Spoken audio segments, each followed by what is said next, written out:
ప్రియులారా, మన ప్రభువైన యేసు క్రీస్తు నామంలో మీకు శుభోదయం. ఆయనను గూర్చి అనుదిన ఆత్మీయ ఆహారం, మార్చ్ 31 సోమవారం. నేటి మన ధ్యాన లేఖనం రాజులు 2వ గ్రంథం 25వ అధ్యాయం 27-28 వచనాలు.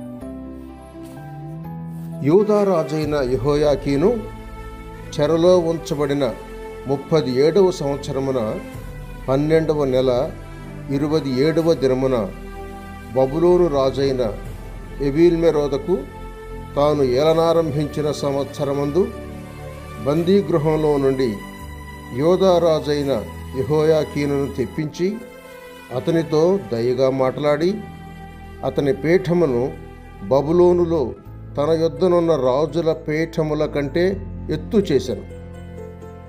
వ్యాఖ్యాన అంశం: విడుదల, సంతోషం. వ్యాఖ్యాన అంశం: విడుదల, సంతోషం.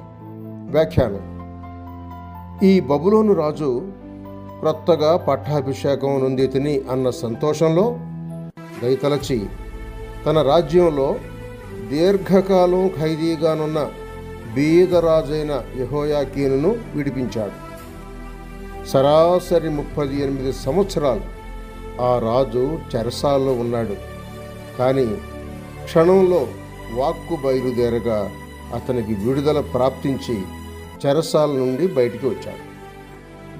రాజు అతనితో దయగా మాట్లాడాడు.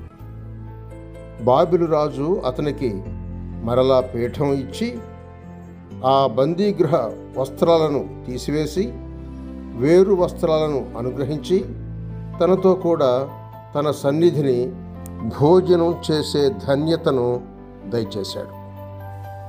యోహాను సువార్త 5వ అధ్యాయంలో 38 ఏండ్ల నుండి క్రింద పడినవాడు క్రీస్తు చెప్పగా లేచి తన పరుపు చుట్టుకొని నడిచిన సంగతి దీనికి తోడ్పడుతోంది.